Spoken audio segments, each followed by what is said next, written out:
The deep dive में आपका स्वागत है। जी। आज हम अपनी वोकैबुलरी, अपनी शब्दावली को और मजबूत करेंगे। जी हाँ, और आज का हमारा तरीका है एक शब्द प्रतिस्थापन यानी वन वर्ड सब्स्टिट्यूशन। बिल्कुल, ये भाषा को कंसाइज और प्रभावशाली बनाने का एक शानदार तरीका है। हाँ, जब आप कई शब्दों की जगह बस एक सटीक शब्द इस्तेमाल करते हैं, बात में दम आ जाता है। और आज के लिए हमारे पास सोर्स मटेरियल है जिसमें शब्द संख्या 1191 से 1240 तक कवर करेंगे क्रमशः। बिल्कुल जी, हमारा इरादा है हर शब्द को, उसके मतलब को और हाँ, उसे याद रखने के किसी आसान तरीके को समझना। एकदम एक क्लास की तरह। हाँ, समझिए वोकैबुलरी की एक क्लास। तो हम परिभाषाओं को सरल करेंगे, हिंदी और इंग्लिश मिक्स करके। अगर मुमकिन हुआ तो शब्द की बनावट देखेंगे, प्रीफिक्स, रूट, सफिक्स और हाँ, मेमोनिक्स और विजुअलाइजेशन भी, ताकि सीखना इंटरेस्टिंग और इफेक्टिव हो। बिल्कुल। तो चलिए शुरू करते हैं शब्द संख्या 1191 से। ठीक है, पहला शब्द नंबर 1191, ऑक्सीडेंटल। ऑक्सीडेंटल। हिंदी अर्थ दिया है पश्चिमवासी। और इसकी परिभाषा है relating to the countries of the west. चलिए इसे समझते हैं। रिलेटिंग का मतलब हुआ से संबंधित या से जुड़ा हुआ, हाँ, रिलेटिंग टू। और the countries of the west मतलब पश्चिम के देश। तो ऑक्सीडेंट का सीधा मतलब हुआ पश्चिम के देशों से संबंधित। अच्छा। आसान शब्दों में कहें तो यूरोप या अमेरिका जैसे जो पश्चिमी देश है, उनसे जुड़ी कोई भी चीज ऑक्सीडेंट कहलाएगी। जैसे हम कहते हैं ऑक्सीडेंटल कल्चर, हाँ, पश्चिमी संस्कृति। या ऑक्सीडेंटल लाइफस्टाइल। ये शब्द अक्सर ओरिएंटल यानी पूर्वी देशों के रेफरेंस में उसके विलोम की तरह इस्तेमाल होता है। तो याद रखें, ऑक्सीडेंट मतलब पश्चिमी। और इसका कोई रूट वर्ड ऑक्सीडेंट का? हाँ, इसमें ऑक्सीडेंट रूट है। इसका मतलब ही होता है पश्चिम दिशा या पश्चिमी दुनिया। अच्छा। लिए एक ट्रिक, निमोनिक, ऑक्सीडेंटल, ऑक्सीडेंटल। सोचिए कि पश्चिम के लोग अक्सर अपने दांतों की मतलब डेंटल केयर ज्यादा करते हैं। बस एक तरीका है याद रखने का, ऑक्सीडेंटल। ऑक्सीडेंटल, ठीक है। और विजुअलाइजेशन, कल्पना कीजिए सूरज पश्चिम में डूब रहा है। पश्चिम यानी ऑक्सीडेंट, और आपके सामने यूरोप और अमेरिका का मैप है। ये पूरी ऑक्सीडेंटल दुनिया है। तो ऑक्सीडेंटल मतलब पश्चिमी। बहुत बढ़िया। अगला शब्द है संख्या 1992, ऑक्यूपेशन। ऑक्यूपेशन का हिंदी अर्थ? व्यवसाय। जी, परिभाषा है a work that would give me income. Occupation ये बहुत ही कॉमन शब्द है। परिभाषा देखें, अ वर्क मतलब एक काम, that would give me income मतलब जो मुझे आय देगा, इनकम देगा। तो ऑक्यूपेशन का सीधा सा मतलब है कोई भी ऐसा काम, ऐसा पेशा जिससे आपको पैसे मिलते हो, आमदनी होती हो। हाँ, जैसे कोई पूछता है व्हाट इज योर ऑक्यूपेशन? बिल्कुल, आपका पेशा क्या है? ये ऑक्यूपेशन शब्द रोज की बातचीत में बहुत इस्तेमाल होता है। आपका ऑक्यूपेशन क्या है? मेमोनिक इसके लिए बना सकते हैं ऑक्यूपेशन, ओ क्यों परेशान।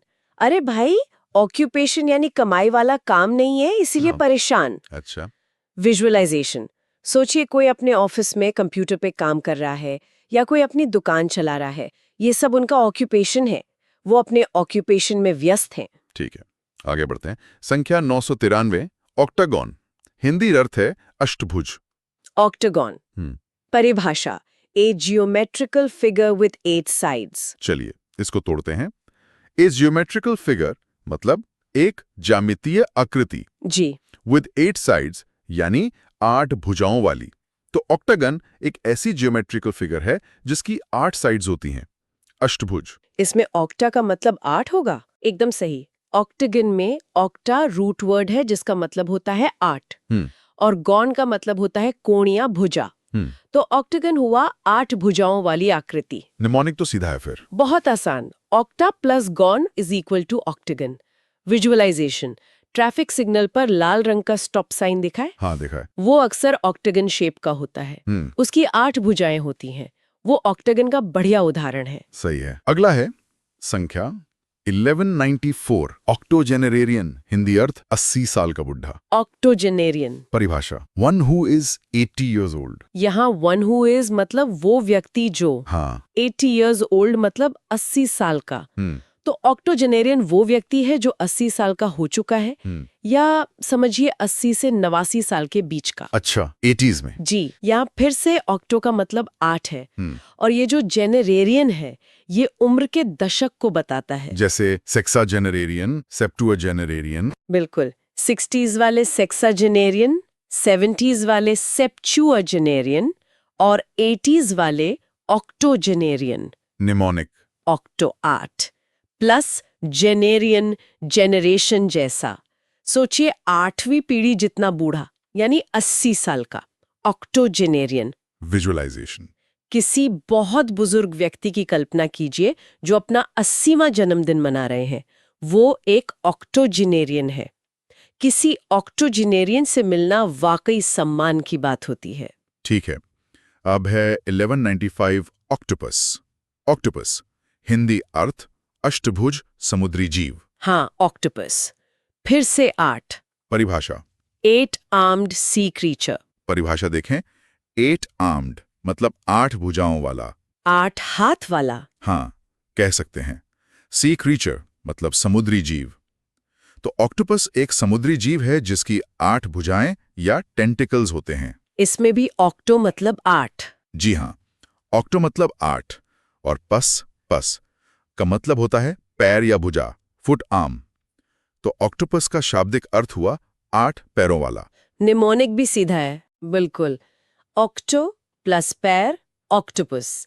विजुअलाइजेशन, समुद्र के अंदर तैरते हुए एक ऑक्टोपस की कल्पना कीजिए जिसकी 8 फ्लेक्सिबल भुजाएं पानी में हिल रही हैं, वो ऑक्टोपस है। अगला शब्द संख्या 1196 ऑक्यूलिस्ट, हिंदी अर्थ नेत्र विशेषज्ञ। ऑक्यूलिस्ट। परिभाषा, a person who attends to the diseases of the eye. परिभाषा का मतलब है अ पर्सन, एक व्यक्ति, हु अटेंड्स टू, जो इलाज करता है या ध्यान देता है, द डिजीजेस ऑफ द आई, आंख की बीमारियों का। तो ऑक्यूलिस्ट वो विशेषज्ञ होता है जो आंखों की बीमारियों का इलाज करता है। इसका रूट वर्ड। इसमें ऑक्यूल रूट वर्ड है जो आंख, आई से संबंधित है, ऑक्यूल। अच्छा, वैसे एक बात बताऊं, आजकल ऑप्थेल्मोलॉजिस्ट शब्द ज्यादा चलता है। ऑक्यूलिस्ट थोड़ा पुराना सा लगता है, पर मतलब वही है, नेत्र विशेषज्ञ। एक ऑक्यूलिस्ट आंखों की जांच करता है। निमोनिक। ऑक्यूलिस्ट, ऑक्यूल आंख, इस लिस्ट जो आंखों की बीमारियों की लिस्ट बनाकर इलाज करे, वो ऑक्यूलिस्ट। ठीक है। विजुअलाइजेशन।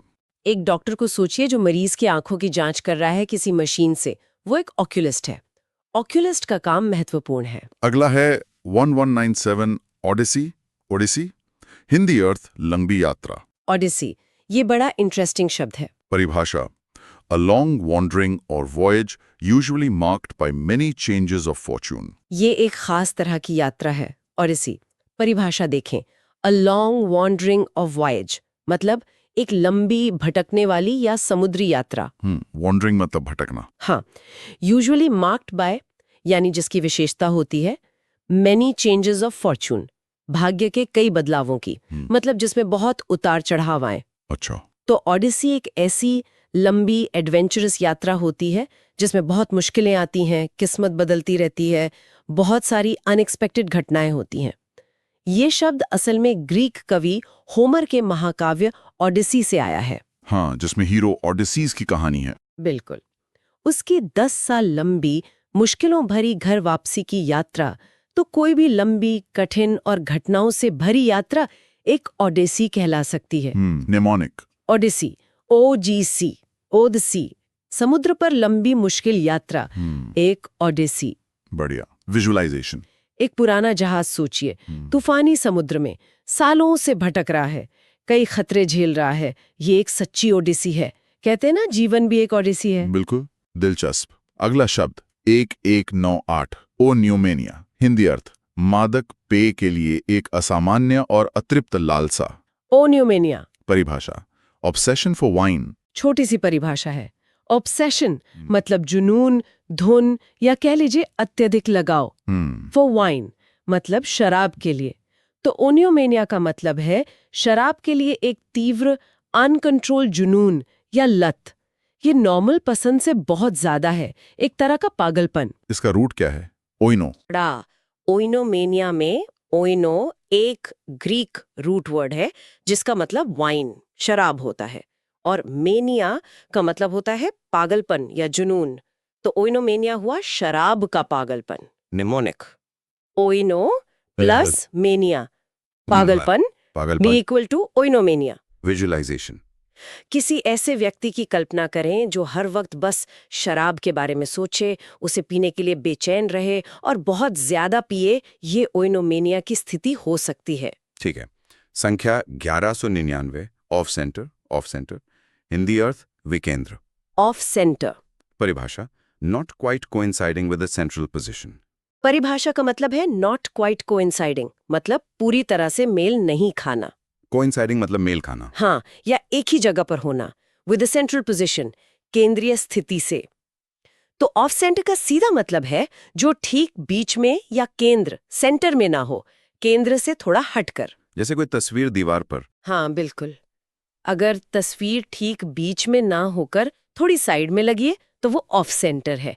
कोई चीज ऑफ सेंटर हो सकती है। निमोनिक तो बहुत सीधा है, ऑफ दूर हटावा, प्लस सेंटर केंद्र, केंद्र से हटावा यानी ऑफ सेंटर। विजुअलाइजेशन भी वही तस्वीर वाला हो गया। हाँ, या सोचिए निशाने पर तीर मारा पर वो बुलजाए में ना लगकर थोड़ा साइड में लगा, तो वो निशाना ऑफ सेंटर है। अगला है 1200 ओलिगार्की। हाँ जी। अर्थ अल्पतंत्र। ओलिगार्की ये शासन व्यवस्था से जुड़ा है। परिभाषा गवर्नमेंट और rule by a small group of people. इसे समझें। गवर्नमेंट और रूल सरकार या शासन by a small group of people, लोगों के एक छोटे समूह द्वारा।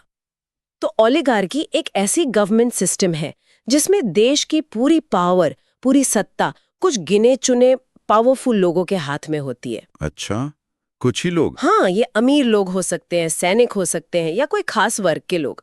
ओलिगार्की में आम जनता की नहीं चलती। इसका ब्रेकडाउन ओलिगार्की का। इसमें ओलिग का मतलब होता है कुछ या थोड़े, फ्यू, और आर्की का मतलब होता है शासन, रूल। तो ओलिगार्की का मतलब हुआ थोड़े लोगों का शासन। मिनोमिक। ओली कुछ थोड़े प्लस गरजे शासन, जहां कुछ लोग ही गरजते हैं यानी शासन करते हैं, वो ओलिगार्की है। विजुअलाइजेशन। एक बड़ी सी मीटिंग टेबल सोचिए, उसके चारों तरफ कुछ अमीर प्रभावशाली लोग बैठे हैं और पूरे देश की किस्मत का फैसला कर रहे हैं। ये ओलिगार्की का दृश्य है। इतिहास में कई ओलिगार्की हुई हैं। शब्द 1201 ओमिनस, अशुभ सूचक। ओमिनस परिभाषा suggesting that something unpleasant is likely to happen। परिभाषा का अर्थ है सजेस्टिंग, मतलब संकेत देना या इशारा करना। अच्छा। दैट समथिंग अनप्लेजेंट, कि कुछ बुरा या अप्रिय। is likely to happen, होने की संभावना है। तो ओमिनस का मतलब है कुछ ऐसा जो लगे कि भाई कुछ बुरा होने वाला है, कोई अशुभ संकेत, अपशकुन जैसा। जैसे काले बादल। बिल्कुल, ओमिनस काले बादल तूफान का संकेत देते हैं। कोई ओमिनस चुप्पी भी हो सकती है, तूफान से पहले की शांति जैसी। Ominous. Mnemonic. Ominous O plus minus, जैसे कुछ नेगेटिव या अशुभ होने वाला है। या सोचिए ओमिनस ओमनीवैन, पर ये अशुभ ओमिनी है जो खतरा ला रही है। विजुअलाइजेशन। आसमान में घिरते काले बादल, तेज हवा, बिजली का खड़कना, ये एक ओमिनस माहौल है, किसी बुरी खबर का ओमिनस संकेत। अगला शब्द है 1202 ओमनीबस। ओमनीबस हिंदी अर्थ बहुग्रंथ। ओमनीबस परिभाषा a volume containing several books previously published separately. इसे समझें। अ वॉल्यूम मतलब एक किताब या ग्रंथ, कंटेनिंग सेवरल बुक्स जिसमें कई किताबें शामिल हों, प्रीवियसली पब्लिश्ड सेपरेटली जो पहले अलग अलग छपी थीं। तो ओमनीबस एक ऐसी मोटी किताब होती है जिसमें किसी एक लेखक की कई रचनाएं, जैसे कई उपन्यास या कहानियां एक साथ छाप दी जाती हैं, कलेक्शन जैसा। इसमें ओमनी का मतलब सब है। बिल्कुल, ओमनीबस में ओमनी रूट है जिसका मतलब होता है सब या सभी। ऑल। तो ओमनीबस मतलब सबको शामिल करने वाला। मिनेमोनिक। ओमनी ऑल सब प्लस बस, जैसे एक बस में सब लोग आ जाते हैं, वैसी एक ओमनीबस किताब में लेखक की सब रचनाएं आ जाती हैं। अच्छा। विजुअलाइजेशन। किसी फेमस राइटर की सारी नॉवेल्स का एक भारी भरकम कलेक्शन सोचिए, वो एक ओमनीबस एडिशन है। ओमनीबस, वैसे ओमनीबस का मतलब वो सिटी बस भी होता है क्योंकि वो भी सबको लेकर चलती है। हाँ से। अच्छा, ओमनी वाले और भी शब्द हैं।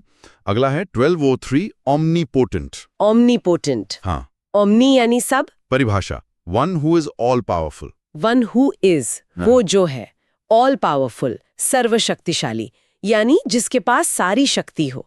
तो ओमनीपोटेंट का मतलब है सर्वशक्तिमान, जिसके पास लिमिटलेस पावर हो, जिसे कोई हरा ना सके। ये शब्द ईश्वर के लिए इस्तेमाल होता है ज्यादातर। हाँ बिल्कुल, ईश्वर को ओमनिपोटेंट माना जाता है। इसमें ओमनी मतलब सब और पोटेंट, पोटेंट मतलब शक्तिशाली, पावरफुल। तो ओमनीपोटेंट मतलब सारी शक्तियों वाला। निमोनिक सीधा है। हाँ, ओमनी सब प्लस पोटेंट, पोटेंशियल शक्ति is equal to omnipotent. Visualization, ईश्वर की कल्पना करें या कोई सुपर हीरो जिसकी शक्ति की कोई सीमा ना हो, जो कुछ भी कर सकता है, वो ओमनीपोटेंट है। सिर्फ ईश्वर ही वास्तव में ओमनीपोटेंट है। अगला ओमनी शब्द है 1204 ओमनी प्रेजेंट। हिंदी अर्थ सर्वव्यापक। ओमनी प्रेजेंट, परिभाषा प्रेजेंट एवरीवेयर। परिभाषा सीधी है, प्रेजेंट एवरीवेयर, हर जगह मौजूद। तो ओमनी प्रेजेंट वो है जो एक ही समय में सब जगह उपस्थित हो, हर जगह मौजूद। ये भी ईश्वर का गुण माना जाता है। हाँ, कि ईश्वर ओमनी प्रेजेंट है, कण कण में है। यहाँ ओमनी मतलब सब जगह और प्रेजेंट मतलब उपस्थित, तो ओमनी प्रेजेंट यानी जो हर जगह उपस्थित हो। निमोनिक ओमनी सब जगह प्लस प्रेजेंट उपस्थित is equal to omnipresent. Visualisation, हवा के बारे में सोचिए जो लगभग हर जगह है, या ईश्वर के बारे में सोचिए जो हर जगह मौजूद माना जाता है। ये ओमनी प्रेजेंट होने का कॉन्सेप्ट है। और तीसरा ओमनी शब्द है 1205 ओमनिशिएंट। हिंदी अर्थ सर्वज्ञानी। ओमनिशेंट, परिभाषा one who knows everything. One who knows, वो जो जानता है, एवरीथिंग सब कुछ। तो ओमनिशेंट वो है जिसे सब कुछ पता हो, जो भूत वर्तमान भविष्य सब जानता हो, सर्वज्ञानी। ये भी ईश्वर के लिए ही है। हाँ, ईश्वर को ओमनिशेंट भी माना जाता है।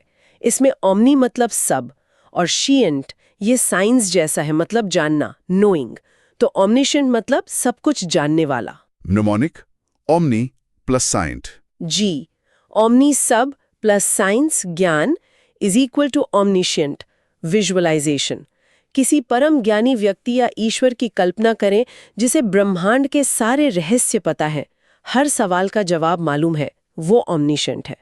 कोई इंसान ओमनिशेंट नहीं हो सकता। एक और ओमनी शब्द है 1206 ओमनीवोर। हिंदी अर्थ सर्वाहारी। ओमनीवोर, परिभाषा एन एनिमल और person that eats a variety of food of both plant and animal origin. चलिए इसे तोड़ते हैं। एन एनिमल और पर्सन, एक जानवर या व्यक्ति, that eats a variety of food, जो विभिन्न प्रकार का भोजन खाता है, of both plant and animal origin, जो पौधों और जानवरों दोनों स्रोतों से मिलता हो। अच्छा, मतलब जो सब कुछ खा ले, शाकाहारी भी मांसाहारी भी। बिल्कुल, ओमनीवोर वो जीव है जो पौधे प्लांट ओरिजिन वेज फूड और मांस animal origin non veg food दोनों तरह का खाना खाता है। सर्वाहारी, यहाँ ओमनी मतलब सब और वोर रूट का मतलब है खाना, टू ईट। तो ओमनीवोर मतलब सब कुछ खाने वाला। निमोनिक ओमनी प्लस वोर। हाँ, विजुअलाइजेशन, हम इंसान, हम ओमनीवोर का सबसे अच्छा उदाहरण है। हम अनाज, फल, सब्जी भी खाते हैं और मांस, मछली, अंडे भी। भालू भी ओमनीवोर होते हैं। और इसी से जुड़ा है अगला शब्द 1207 ओमनीवोरस। ओमनीवोरस, हिंदी अर्थ सर्वभक्षक। ओमनीवोरस, परिभाषा one who eats both vegetables and meat. जी, ओमनीवोरस असल में पिछले शब्द ओमनीवोर का एडजेक्टिव रूप है, या कह सकते हैं सिनोनिम है। मतलब वही है। हाँ, मतलब वही है जो सब्जियां, वेजिटेबल्स और मांस, मीट दोनों खाता हो, सर्वाहारी। अक्सर ओमनीवोरस को एडजेक्टिव की तरह इस्तेमाल करते हैं, जैसे ह्यूमंस आर जनरली ओमनीवोरस। हाँ, मनुष्य आमतौर पर सर्वाहारी होते हैं। जी, या bears have an omnivorous diet, भालू का आहार सर्वाहारी होता है। तो ओमनीवोर नाउन वो जीव और ओमनीवोरस एडजेक्टिव उसका गुण है, मतलब वही ओमनीवोरस यानी सब कुछ खाने वाला। ठीक है, अगला शब्द है 1208 ओपेक। ओपेक। हिंदी अर्थ अपारदर्शी। ओपेक। परिभाषा that through which light can not pass. परिभाषा का मतलब है दैट थ्रू विच, जिसके आर पार या जिससे होकर, लाइट कैन नॉट पास, प्रकाश, रोशनी नहीं गुजर सकता। तो ओपेक वो चीज है जिसके आर पार लाइट नहीं जा सकती, और इसलिए उसके दूसरी तरफ का दिखता नहीं है। जैसे लकड़ी, पत्थर। हाँ, लकड़ी, पत्थर, धातु की शीट, ये सब ओपेक है। ये ट्रांसपेरेंट, पारदर्शी का उल्टा है और ट्रांसलूसेंट से भी अलग है। ओपेक मतलब बिल्कुल अपारदर्शी। निमोनिक। Opaque, opaque. अरे ये चीज तो पूरी तरह पैक है, इसके पार रोशनी नहीं जाएगी, ये ओपेक है। विजुअलाइजेशन।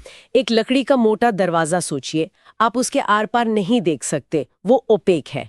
दीवारें ओपेक होती हैं। अब कुछ स्टडी और फियर से जुड़े शब्द। पहला है 12(9) ओफियोलॉजी। ओफियोलॉजी, हिंदी अर्थ सांपों का अध्ययन। ओफियोलॉजी, परिभाषा स्टडी ऑफ स्नेक्स। सीधी सी परिभाषा, स्टडी ऑफ स्नेक्स, सांपों का अध्ययन। ओफियोलॉजी बायोलॉजी की वो ब्रांच है जिसमें सांपों, स्नेक्स का साइंटिफिक स्टडी किया जाता है। उनकी प्रजातियां, व्यवहार, बनावट, जहर, सब कुछ। इसका रूट ओफियो। बिल्कुल। ओफियोलॉजी में ओफियो ग्रीक रूट वर्ड है जिसका मतलब सांप, स्नेक होता है, और लॉजी का मतलब अध्ययन या विज्ञान। तो ओफियोलॉजी मतलब सांपों का विज्ञान। निमोनिक।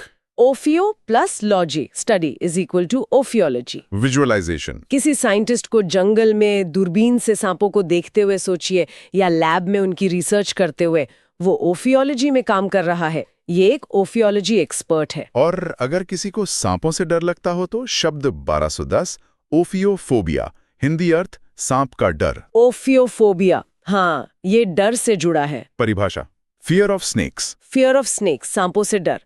ओफियोफोबिया मतलब सांपों से लगने वाला बहुत ज्यादा इरैशनल डर।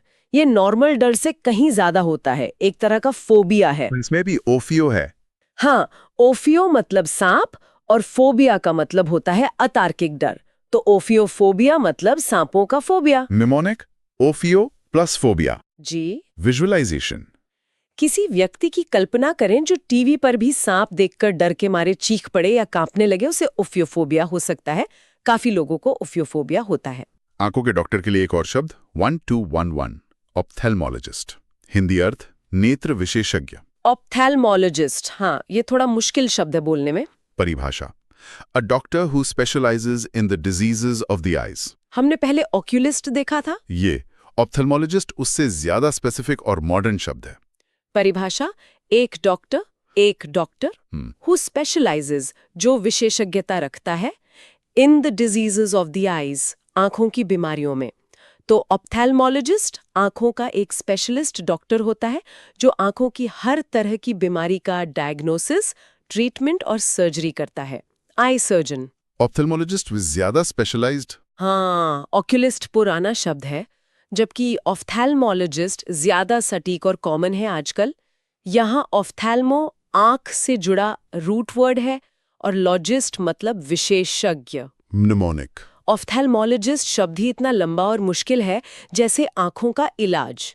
याद रखें, ये आंखों का सुपर स्पेशलिस्ट डॉक्टर है ऑफ्थैल्मोलॉजिस्ट। विजुअलाइजेशन। किसी आई हॉस्पिटल में एक सर्जन मरीज की आंख का ऑपरेशन कर रहा है, मान लीजिए मोतियाबिंद का, वो एक ऑफ्थैल्मोलॉजिस्ट है। आंखों की दिक्कत हो तो ऑफ्थैल्मोलॉजिस्ट के पास जाना चाहिए। अगला शब्द है 121 ओपिनियनेटेड। ओपिनियनेटेड, हिंदी अर्थ हठधर्मी। ओपिनियनेटेड, ये एक एडजेक्टिव है। परिभाषा to be dogmatic in one's opinions. परिभाषा का मतलब है टू बी डॉगमैटिक, मतलब हठधर्मी होना या अपने मत पर अड़ियल होना। डॉगमैटिक मतलब हठधर्मी, हाँ, कट्टर। इन वंस ओपिनियंस, अपने विचारों या रायों के मामले में। तो ओपिनियनेटेड व्यक्ति वो होता है जो अपनी राय, ओपिनियन को लेकर बहुत जिद्दी हो। वो मानता है कि बस वही सही है और दूसरों की सुनने या अपनी राय बदलने को तैयार नहीं होता। ओपिनियनेटेड लोग अपनी राय दूसरों पर थोपते हैं। मेमोनिक। ओपिनियनेटेड, जिसके पास हर बात पर अपनी ओपिनियन पहले से रेडी हो और वो उसे बदले नहीं, वो ओपिनियनेटेड है। विजुअलाइजेशन। किसी बहस में एक व्यक्ति को सोचिए जो किसी की सुन ही नहीं रहा, बस अपनी ही बात पर अड़ा हुआ है, चिल्ला रहा है, वो ओपिनियनेटेड व्यवहार दिखा रहा है। ज्यादा ओपिनियनेटेड होना अच्छा नहीं होता। 12013 ऑप्रोब्रियम। ऑप्रोब्रियम, हिंदी अर्थ अपमान। ऑप्रोब्रियम, ये काफी स्ट्रॉन्ग वर्ड है। परिभाषा public disgrace, arising from shameful conduct. Public disgrace मतलब सार्वजनिक अपमान, बदनामी या तिरस्कार। अराइजिंग फ्रॉम जो पैदा होता है या जिसका कारण है। शेमफुल कंडक्ट शर्मनाक व्यवहार या निंदनीय काम। तो ओप्रोब्रियम वो तीव्र पब्लिक क्रिटिसिज्म या अपमान है जो किसी को उसके बहुत बुरे, अनएथिकल या शर्मनाक कामों की वजह से झेलना पड़ता है।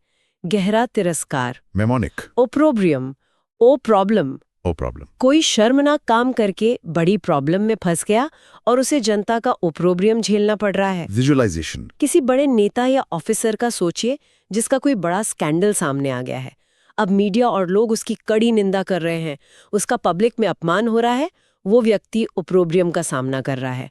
उस घटना ने देश पर ओप्रोब्रियम लाया। अगला शब्द पॉजिटिव है। 1214 ऑप्टिमिस्ट। ऑप्टिमिस्ट हिंदी अर्थ? आशावादी। हाँ, ऑप्टिमिस्ट। बिल्कुल। परिभाषा one who seize the bright side of things. परिभाषा वन हु सीज वो जो देखता है, the bright side of things चीजों का उजला या सकारात्मक पहलू। तो ऑप्टिमिस्ट वो इंसान है जो हमेशा चीजों का अच्छा साइड देखता है, भविष्य को लेकर होपफुल रहता है, मुश्किलों में भी उम्मीद नहीं छोड़ता। ये पेसिमिस्ट का उल्टा है। बिल्कुल। पेसिमिस्ट निराशावादी होता है, ऑप्टिमिस्ट गिलास आधा भरा है वाली सोच रखता है। निमोनिक। ऑप्टिमिस्ट जो हमेशा ऑप्टिमम सर्वश्रेष्ठ होने की उम्मीद करे, या ऑप्टिमिस्ट ऑप्टिकल देखने से सोचें जो हमेशा ब्राइट साइड देखने के लिए ऑप्ट करे। विजुअलाइजेशन। वही फेमस उदाहरण एक ग्लास आधा पानी से भरा है। ऑप्टिमिस्ट उसे देखकर खुश होगा, कहेगा वाह आधा भरा हुआ है। एक सच्चा ऑप्टिमिस्ट मुश्किल में भी कुछ अच्छा ढूंढ लेता है। ऑप्टिमिस्ट होना अच्छी बात है। 1215 ओपस। हिंदी अर्थ? संगीत रचना। ओपस ये लैटिन शब्द है। परिभाषा A musical work that has been created. Opus का मतलब होता है काम या रचना। परिभाषा अ म्यूजिकल वर्क एक संगीत रचना that has been created जो बनाई गई है। आमतौर पर ओपस शब्द क्लासिकल म्यूजिक में किसी कंपोजर की एक खास रचना के लिए इस्तेमाल होता है, खासकर जब उनकी रचनाओं को नंबर दिया जाता है। जैसे बेथोवन्स ओपस 18? हाँ बिल्कुल, बीथोवन का ओपस 18। हर ओपस एक महत्वपूर्ण रचना होती है। निमोनिक। ओपस। अरे वाह क्या बढ़िया म्यूजिकल कॉम्पोजिशन है, पसंद आ गई। ये एक ओपस है। विजुअलाइजेशन। किसी महान संगीतकार जैसे मोजार्ट या बाख को सोचिए, वो अपने लिखी हुई म्यूजिक शीट देख रहे हैं जिस पर ओपस नंबर 5 लिखा है। ये उनका एक ओपस है। ये उनका मैग्नम ओपस, सबसे महान रचना भी हो सकता है। 1 to 16 ओरेशन। हिंदी अर्थ? भाषण। ओरेशन ये नॉर्मल स्पीच से थोड़ा अलग है। परिभाषा A formal speech, especially one given on a ceremonial occasion. A formal speech एक औपचारिक भाषण, specially one given on a ceremonial occasion, खासकर वो जो किसी समारोह या विशेष अवसर पर दिया जाए। तो ओरेशन एक लंबा, फॉर्मल, प्रभावशाली भाषण होता है। से ग्रेजुएशन सेरेमनी में। हाँ, ग्रेजुएशन पर, फ्यूनरल पर या किसी राष्ट्रीय पर्व पर दिया जाने वाला भाषण। ओरेशन का मकसद लोगों को इंस्पायर करना, इन्फॉर्म करना या पर्सुएड करना हो सकता है। निमोनिक। ओरेशन ओरल जैसा लगता है, मुंह से दिया जाने वाला खास फॉर्मल भाषण एक ओरेशन है। विजुअलाइजेशन। मंच पर खड़े किसी नेता या विद्वान व्यक्ति को सोचिए जो किसी बड़े फंक्शन में गंभीर और प्रभावशाली भाषण दे रहा है। वो एक ओरेशन दे रहा है। लिंकन का गेटिसबर्ग भाषण एक फेमस ओरेशन है। और जो ऐसा भाषण देता है उसे क्या कहते हैं? 2017 ऑरेटर। हिंदी अर्थ? वक्ता। हाँ, अच्छा सवाल। जो व्यक्ति ओरेशन देने में माहिर हो वो ओरेटर कहलाता है। परिभाषा अ प्रोफिशिएंट पब्लिक स्पीकर। ए प्रोफिशिएंट कुशल, निपुण या प्रवीण। पब्लिक स्पीकर सार्वजनिक वक्ता। तो ओरेटर वो व्यक्ति होता है जो पब्लिक में बहुत अच्छा, क्लियर, पर्सुएसिव और इंस्पायरिंग भाषण दे सके। एक अच्छे ओरेटर की भाषा पर पकड़, आवाज का सही इस्तेमाल और ऑडियंस से कनेक्ट करने की कला होती है। निमोनिक सीधा है, जो ओरेशन दे वो ओरेटर। बिल्कुल। विजुअलाइजेशन किसी महान नेता जैसे मार्टिन लूथर किंग जूनियर या किसी फेमस मोटिवेशनल स्पीकर की कल्पना करें जो हजारों लोगों के भीड़ को अपने शब्दों से बांध लेता है, उनमें जोश भर देता है। वो एक बेहतरीन ऑरेटर है, वो एक गजब का ऑरेटर है। अगला शब्द प्रकृति से जुड़ा है। 1218 ऑर्चर्ड, हिंदी अर्थ फलोद्यान। ऑर्चिड्स। बड़ा सुंदर शब्द है। परिभाषा: a piece of land garden in which fruit trees are grown. A piece of land garden, जमीन का एक टुकड़ा या बगीचा, in which fruit trees are grown, जिसमें फलों के पेड़ उगाए जाते हैं। तो ऑर्चर्ड मतलब फलों का बाग, जहां मुख्य रूप से फल देने वाले पेड़ हों, सेब, आम, संतरा, नाशपाती। ये सामान्य बाग से अलग है। हाँ, इसमें सिर्फ फल वाले पेड़ होते हैं। ऑर्चर्ड फलों का होता है। निमोनिक। ऑर्चर्ड, और चढ़, अरे उस ऑर्चर्ड में चलो, पेड़ों पर और चढ़ के फल तोड़ेंगे। विजुअलाइजेशन: सेब के पेड़ों से भरा एक सुंदर बाग सोचिए, पेड़ों पर लाल लाल सेब लदे हैं, वो एक एप्पल ऑर्चर्ड है। भारत में आम के ऑर्चर्ड बहुत दिखते हैं। संगीत से जुड़ा एक और शब्द 1219 ऑर्केस्ट्रा, ऑर्केस्ट्रा, हिंदी अर्थ वादक समूह। ऑर्केस्ट्रा, ये तो हम सब जानते हैं। परिभाषा: a large body of people playing various musical instruments. A large body of people, लोगों का एक बड़ा समूह, प्लेइंग वेरियस म्यूजिकल इंस्ट्रूमेंट्स, जो विभिन्न प्रकार के संगीत वाद्य यंत्र बजा रहे हों। तो ऑर्केस्ट्रा म्यूजिशियंस का एक बड़ा ग्रुप होता है जो मिलकर एक कंडक्टर के डायरेक्शन में सिम्फनी जैसा म्यूजिक बजाते हैं। इसमें अलग अलग सेक्शंस होते हैं ना? हाँ, आमतौर पर 4 सेक्शंस होते हैं: string, violin, cello, woodwind, flute, clarinet, brass, trumpet, trombone और परकशन, ड्रम्स, टिम्पनी। ये पूरा मिलकर ऑर्केस्ट्रा बनता है। निमोनिक तो ये खुद ही है। हाँ, ऑर्केस्ट्रा हिंदी में भी ऑर्केस्ट्रा ही है। विजुअलाइजेशन: एक बड़े कॉन्सर्ट हॉल का स्टेज सोचिए, बहुत सारे म्यूजिशियंस अपने इंस्ट्रूमेंट्स के साथ बैठे हैं और कंडक्टर के इशारे पर एक साथ म्यूजिक बजा रहे हैं। ये एक पूरा ऑर्केस्ट्रा है, symphony orchestra. 122 ordeal. Ordeal, Hindi अर्थ कठिन परीक्षा। ऑर्डील। परिभाषा: experiences that are very unpleasant और डिफिकल्ट। ऑर्डील का मतलब है कोई बहुत ही मुश्किल, दर्दनाक अनुभव। परिभाषा: एक्सपीरियंसेस, अनुभव, दैट आर वेरी अनप्लेजेंट और डिफिकल्ट, जो बहुत अप्रिय या कठिन हो। तो ऑर्डील कोई ऐसी परीक्षा, मुसीबत या दर्दनाक दौर होता है जिससे गुजरना बहुत तकलीफदेह हो। फिजिकल या मेंटल दोनों? हाँ, दोनों हो सकता है। जैसे किसी बड़ी बीमारी से ठीक होना एक ऑर्डील हो सकता है। पुराने जमाने में ट्रायल बाय ऑर्डील होता था। हाँ, जिसमें आग पर चलना या ऐसा कुछ। जी, आरोपी को अपनी इनोसेंस साबित करने के लिए खतरनाक परीक्षाओं से गुजरना पड़ता था। वो एक ऑर्डील था। मिनोमिक, ऑर्डील, ऑर्डील। अरे नहीं भाई, पिछला काम करना ही एक भयानक ऑर्डील था, अब और नहीं। विजुअलाइजेशन: किसी व्यक्ति को रेगिस्तान में बिना पानी के भटकते हुए सोचिए, या किसी बहुत मुश्किल पहाड़ पर चढ़ते हुए जो बिल्कुल थक चुका है, वो एक ऑर्डील से गुजर रहा है। पूरी कहानी एक ऑर्डील थी। अगला शब्द है 1221 ऑर्डर। ऑर्डर, हिंदी अर्थ क्रम। ऑर्डर, ये बहुत कॉमन वर्ड है, पर यहाँ इसका मतलब क्रम या व्यवस्था है। परिभाषा थोड़ी लंबी है। The arrangement or disposition of people or things in relation to each other according to a particular sequence, pattern or method. हाँ, चलिए तोड़ते हैं। The arrangement or disposition, व्यवस्था या विन्यास, of people or things, लोगों या चीजों का, in relation to each other, एक दूसरे के संबंध में, according to a particular sequence, pattern or method. किसी विशेष क्रम, पैटर्न या तरीके के अनुसार। तो ऑर्डर का मतलब है चीजों या लोगों को एक निश्चित सिस्टमैटिक तरीके से लगाना। जैसे अल्फाबेटिकल ऑर्डर। बिल्कुल।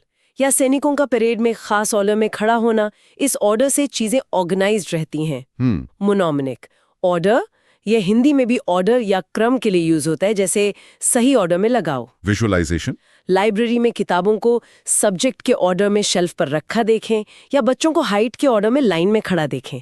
हर चीज का एक ऑर्डर होता है। 122 ऑरिफिस। ऑरिफिस, हिंदी अर्थ छिद्र। परिभाषा: Something like an opening, particularly one in the body, such as a nostril. Orifice का मतलब होता है कोई छेद या खुला हुआ हिस्सा। परिभाषा: Something like an opening. किसी खुले हुए भाग या छेद जैसा कुछ। शरीर में मौजूद कोई छेद, सच एज अ नॉस्ट्रल, जैसे कि नाक का नथुना। तो ऑरिफिस शरीर में या किसी चीज में एक छेद या द्वार होता है जिससे कोई चीज अंदर बाहर आ जा सके। जैसे नाक, मुंह, कान। हाँ, ये सब शारीरिक ऑरिफिस हैं। किसी पाइप का मुंह भी एक ऑरिफिस है। नेमोनिक, ओरिफिस और फिस। शरीर में और कौन से ओरिफिस हैं जहां से हवा या कुछ और फिस करके निकल सके? हल्की हंसी। विजुअलाइजेशन, अपनी नाक के छेद सोचिए, ये शरीर के ओरिफिस है या किसी बॉटल का मुंह, वो भी एक ओरिफिस है। पक्षियों के अध्ययन से जुड़े दो शब्द। पहला 1223 ऑर्निथोलॉजिस्ट, ऑर्निथोलॉजिस्ट, हिंदी अर्थ पक्षी विज्ञानी, ऑर्निथोलॉजिस्ट, परिभाषा। A person who studies birds. परिभाषा बिल्कुल साफ है, अ पर्सन हु स्टडीज बर्ड्स, वो व्यक्ति जो पक्षियों का अध्ययन करता है। तो ऑर्निथोलॉजिस्ट वो साइंटिस्ट या एक्सपर्ट होता है जो पक्षियों बर्ड्स की स्टडी करता है, उनका बिहेवियर, माइग्रेशन, क्लासिफिकेशन, कंजर्वेशन, सब कुछ। जैसे सलीम अली। बिल्कुल, भारत के सलीम अली एक विश्व प्रसिद्ध ऑर्निथोलॉजिस्ट थे। इस शब्द ऑर्निथोलॉजिस्ट में ऑर्निथो ग्रीक रूट वर्ड है जिसका मतलब पक्षी, बर्ड होता है, और लॉजिस्ट मतलब अध्ययनकर्ता या विशेषज्ञ। तो ऑर्निथोलॉजिस्ट मतलब पक्षी विशेषज्ञ। निमोनिक, ऑर्निथो उड़नी थी, प्लस लॉजिस्ट जो उन चीजों का अध्ययन करे जो उड़नी थी, यानी पक्षी, वो ऑर्निथोलॉजिस्ट है।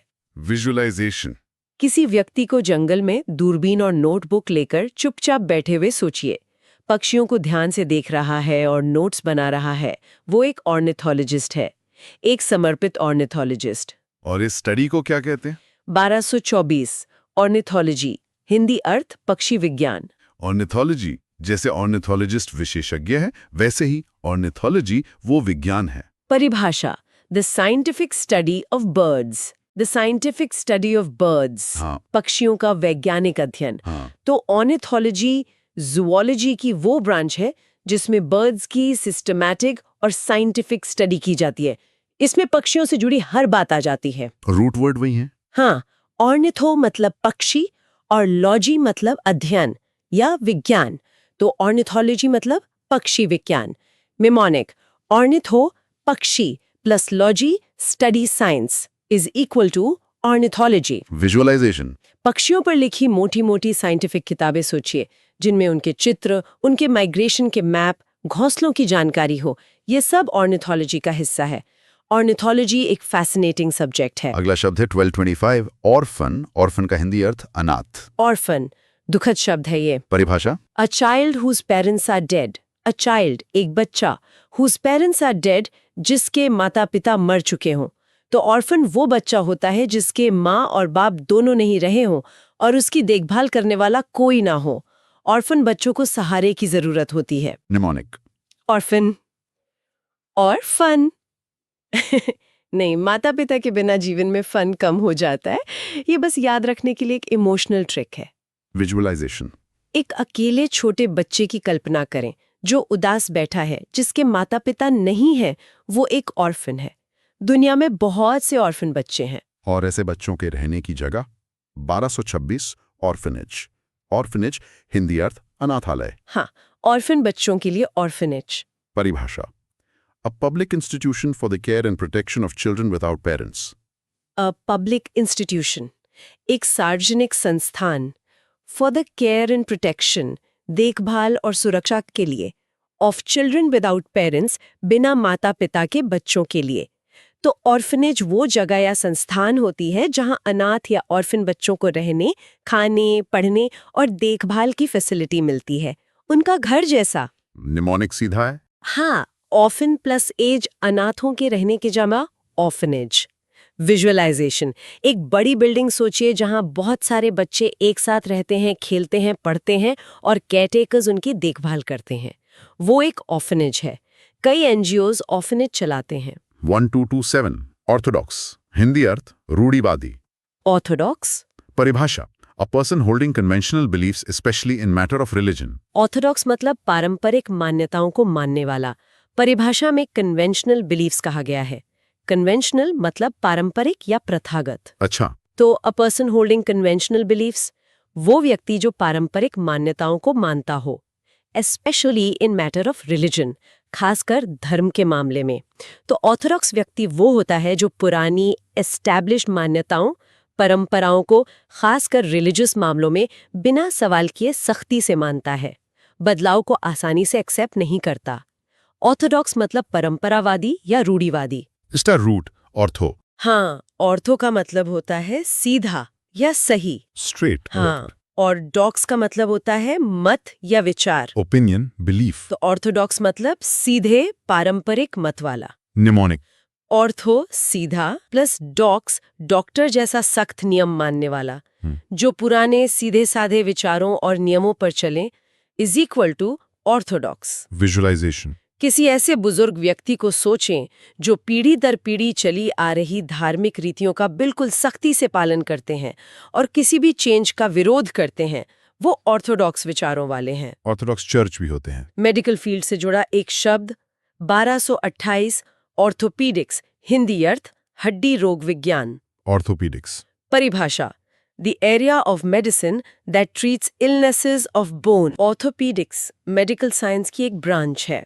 परिभाषा The area of medicine चिकित्सा का क्षेत्र that treats illnesses of bones जो हड्डियों की बीमारियों का इलाज करता है।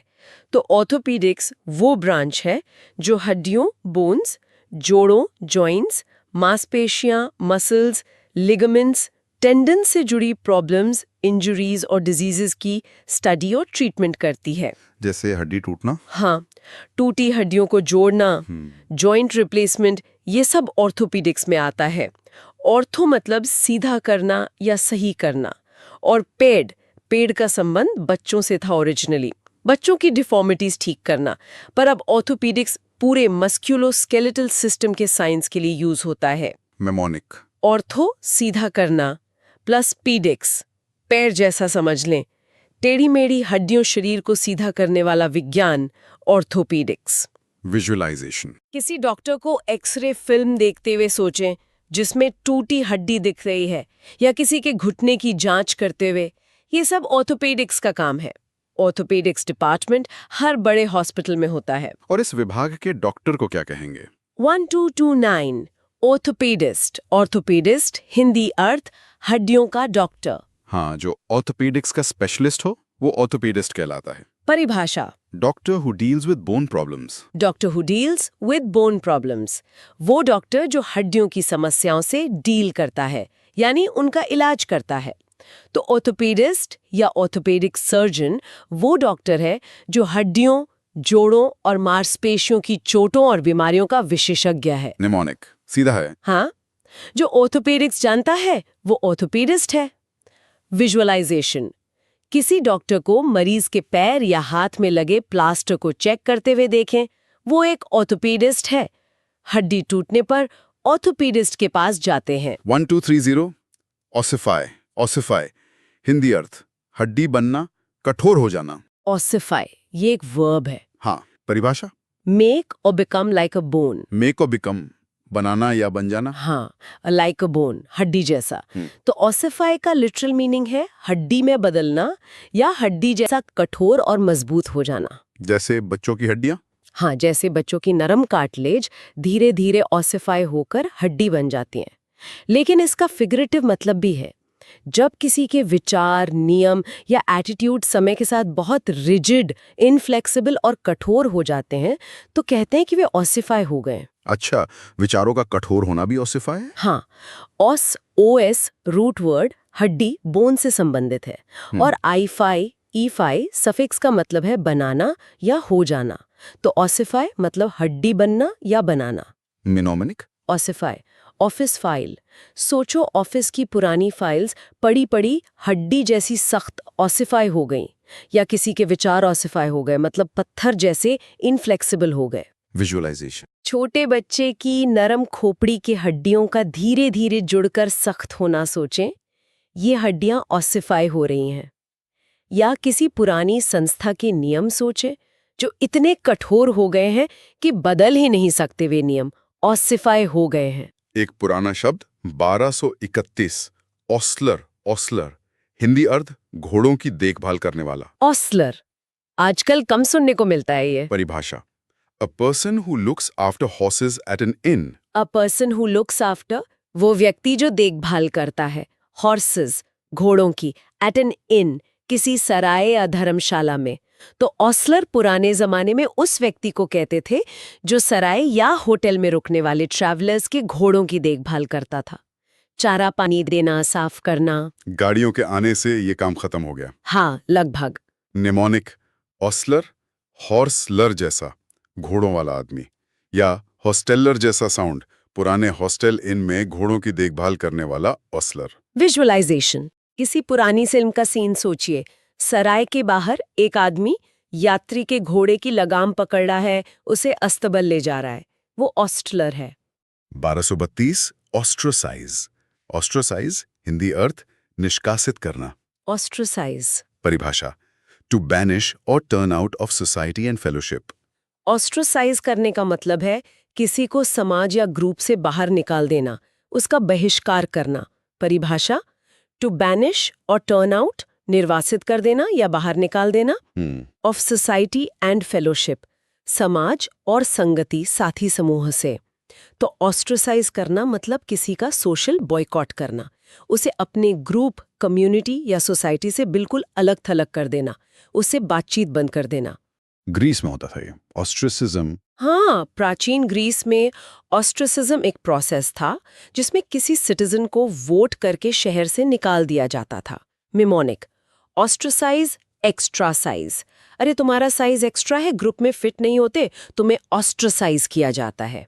या शुतुरमुर्ग की तरह किसी को अकेला छोड़ देना। विजुअलाइजेशन। स्कूल या ऑफिस में किसी एक व्यक्ति को सोचिए जिससे कोई बात नहीं कर रहा, सब इग्नोर कर रहे हैं, उसे ग्रुप एक्टिविटीज से बाहर रखा गया है, उसे ऑस्ट्रोसाइज किया जा रहा है। किसी को ऑस्ट्रोसाइज करना बहुत हर्टफुल होता है। 1233 आउटडू। आउटडू ये एक वर्ब है। परिभाषा be more successful than someone, be more successful, ज्यादा सफल होना, देन समवन, किसी और की तुलना में।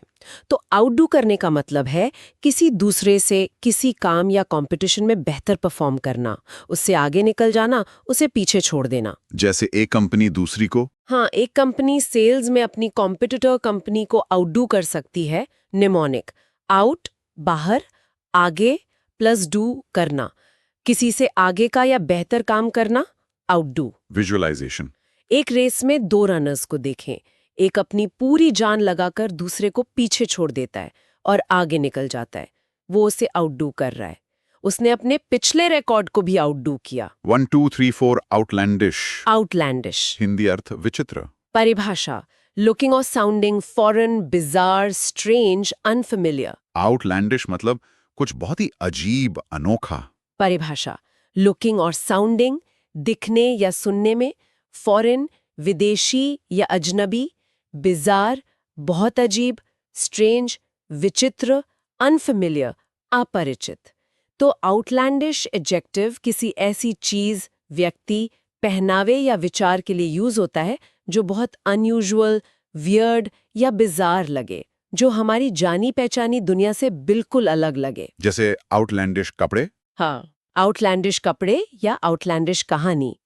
मिमोनिक, आउटलैंडिश, आउट बाहर, प्लस लैंड धरती, देश, प्लस इश, जैसे इस धरती या देश से बाहर का हो, यानी बहुत अजीब और विचित्र, is equal to outlandish. Visualisation. किसी पार्टी में एक व्यक्ति को सोचें जिसने सिर पर पंखों वाला टोप पहना है, पैरों में अलग अलग रंग के जूते और बहुत चमकीले कपड़े। उसका पहनावा बिल्कुल आउटलैंडिश लग रहा है, उसके आउटलैंडिश विचार सबको हैरान कर रहे हैं। 1235 आउटलॉ। आउटलॉ। हिंदी अर्थ नियम विरोधी। परिभाषा a person who has broken the law, specially one who remains at large और इज अ फ्यूजिटिव।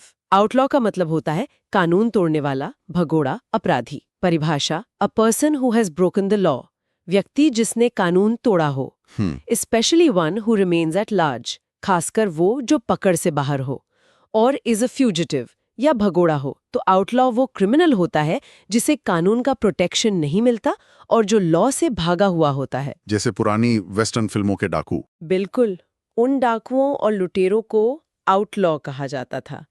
आउटलॉ शब्द वर्ब की तरह भी यूज होता है, मतलब किसी चीज को इलीगल घोषित करना। निमोनिक, आउट बाहर, प्लस लॉ कानून, जो कानून के दायरे से बाहर हो वो आउटलॉ है। विजुअलाइजेशन। पुरानी वेस्टर्न फिल्म का कोई डाकू सोचिए जिसके सिर पर इनाम है और शेरिफ उसे ढूंढ रहा है, वो एक आउटलॉ है।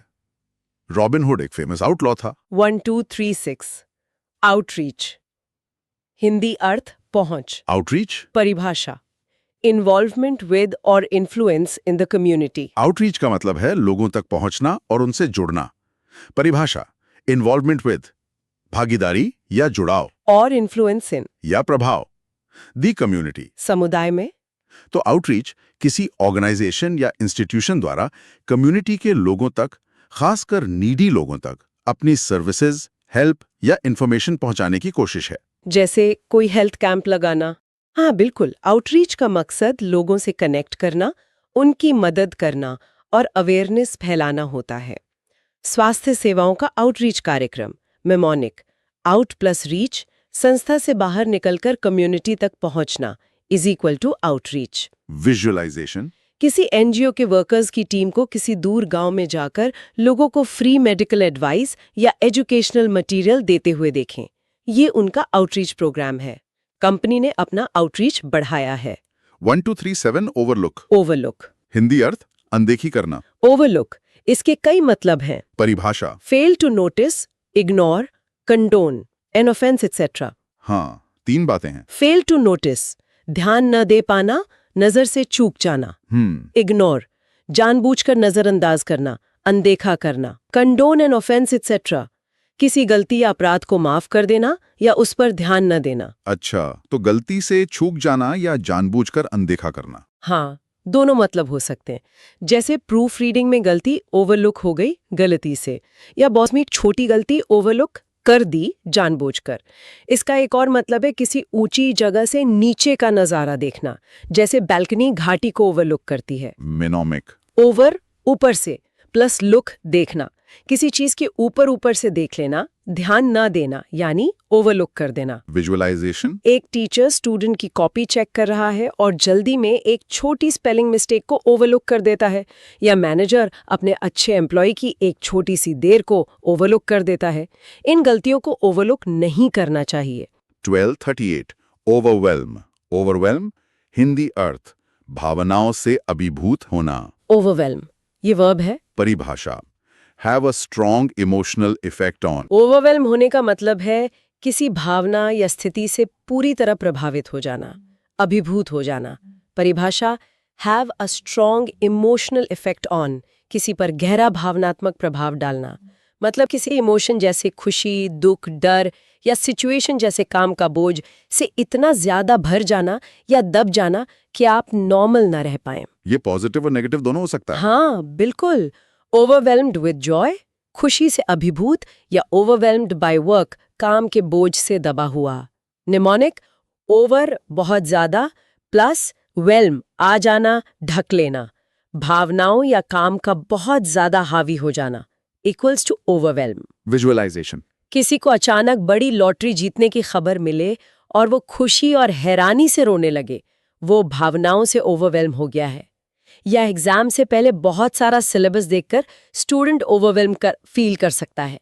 जिम्मेदारियां हमें ओवरवेल्म कर देती हैं। 1239 ओवाइन। ओवाइन। हिंदी अर्थ भेड़ के समान। ओवाइन, ये एडजेक्टिव है। परिभाषा pertaining to sheep. Pertaining to sheep, भेड़ से संबंधित। तो ओवाइन शब्द भेड़ या भेड़ों से जुड़ी किसी भी चीज के लिए इस्तेमाल होता है। जैसे ओवाइन डिजीजेस, भेड़ों की बीमारियां, ओवाइन मिल्क, भेड़ का दूध, या ओवाइन बिहेवियर, भेड़ जैसा व्यवहार। ओवी, ओवीन लैटिन रूट वर्ड है जिसका मतलब भेड़ शीप होता है। निमोनिक। ओवाइन, वाइन जैसा साउंड, भेड़ वाइन नहीं पीती पर ओवाइन भेड़ से जुड़ा है। या ओ वीने, मेरी भेड़ कहाँ है, इससे ओवाइन याद रखें। विजुअलाइजेशन भेड़ों का एक झुंड घास चर रहा है, या भेड़ की ऊन से बना स्वेटर, ये सब ओवाइन जगत से संबंधित है। और आज की लिस्ट का आखिरी शब्द 1240 पैसिफिज्म। पैसिफिज्म हिंदी अर्थ शांतिवाद। पैसिफिज्म ये एक आइडियोलॉजी है। परिभाषा believe that war and violence are unjustified. Belief, विश्वास या मान्यता।